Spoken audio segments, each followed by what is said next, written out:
Baik, Assalamualaikum warahmatullahi wabarakatuh. Kami dari kelompok 1 K03 akan memaparkan tugas dari manajemen proyek terkait proyek yang telah kami bangun, yaitu pembangunan pembangkit listrik tenaga biogas skala komunal dari sampah organik pasar. Sebelumnya, perkenalkan, kami dari kelompok 1 yang terdiri dari anggota kelompok Yusuf Lamuri dan saya sendiri, Muhammad Raga Wibawa, Moses Bintang Jenar, dan juga Salman Abdul Hakim. Berdasarkan storyline yang tadi teman-teman dan juga bapak-bapak ataupun ibu-ibu sudah lihat tadi, di sini kami membangun proyek ini dikarenakan sebuah respon terhadap masalah yang dialami di sekitar pasar desa. Masalah ini berawal dari penumpukan sampah organik yang memicu masalah lingkungan dan juga kesehatan. Bahkan kebutuhan energi yang terjangkau bagi para pelaku UMKM dan juga warga desa. Bahkan sampah tersebut berakhir di TPA tanpa pengolahan dan juga membebani kapasitas TPA. Maka dari itu, pemerintah setempat memerlukan sebuah solusi. Pertama, untuk main objektif dari proyek kali ini adalah mengubah sampah menjadi biogas untuk memasak dan juga mengubah sampah menjadi listrik.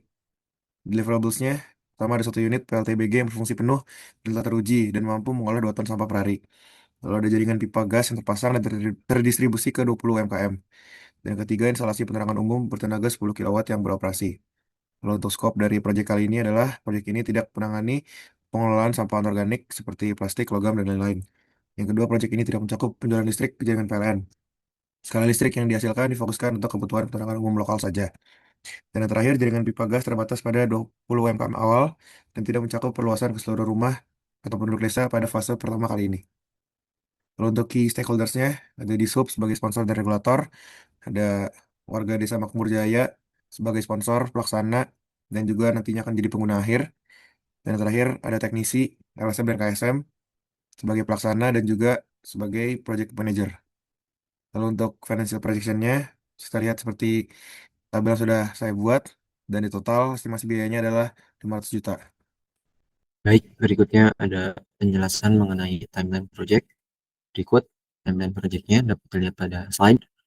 Durasinya selama 8 bulan dengan rincian pada tabel, mulai dari perencanaan detail dan lain sebagainya selama 2 bulan, lalu pengadaan material, mesin konstruksi sipil, dan semacamnya, lalu dari segi instalasi, lalu uji coba sistem, dan yang terakhir untuk pelatihan yang mendalam bagi kelompok swadaya masyarakat.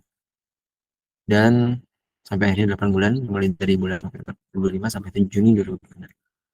Itu yang terdapat constraint dan asumsi yang digunakan. Asumsi yang digunakan, sponsor dan pemerintah desa akan terus memberikan dukungan non-financial dalam ini adalah kemudahan perizinan selama proyek berlangsung. Juga adanya partisipasi aktif dan konsisten dari pedagang pasar untuk memilah sampah organik. Juga sampah organik dari pasar akan selalu tersedia dalam volume yang cukup dan lahan yang disediakan desa aman, tidak bersengketa dan memiliki kontur yang sesuai untuk pembangunan tanpa memerlukan biaya besar.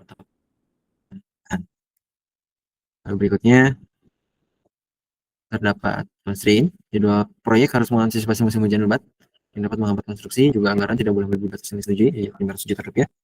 Dan keberhasilan jangka panjang sistem sangat bergantung pada partisipasi sosial dan keberlanjutan KSM atau kelompok swadaya masyarakat. Ini buat ganti kalau misalnya kayak suka ada. Berikutnya ada penjelasan terkait work breakdown structure atau WBS. Ini WBS yang kita gunakan untuk proyek kali ini untuk pembangunan pembangkit listrik tenaga biogas, PLT biogas, skala komunal dari sampah organik pasar. Mulai dari manajemen proyeknya dulu, kita mulai inisiasi, pengelolaan anggaran, manajemen, hingga penentuan proyek. Kita tuliskan pada WBS ini. Juga di poin berikutnya ada perizinan persiapan. Jika tadi asumsinya dikatakan salah, maka harus ada pengurusan izin dari berbagai macam hal hingga desain teknisnya dari PLT biogas itu sendiri. Juga kita akan membuat konstruksi fisiknya, desainnya bagaimana, mungkin ini lanjutan dari 2.4, dan juga pada poin keempat baru akan dilaksanakan eksekusi berupa instalasi mesin dan jaringan listrik. Karena ingat biogas ini di kelistrikannya akan berguna bagi penerangan jalan umum. Dan dua yang terakhir adalah program sosial dan pelatihan yang akan dilakukan. Dapat dilihat bahwa program adalah untuk sosialisasi proyeknya, pembentukan kelompok swadaya masyarakatnya, pelatihannya untuk kalangan masyarakat, dan terakhirnya untuk uji coba sistem, evaluasi dan perbaikan, serta serah terima proyek. Demikian presentasi dari kami. Terima kasih.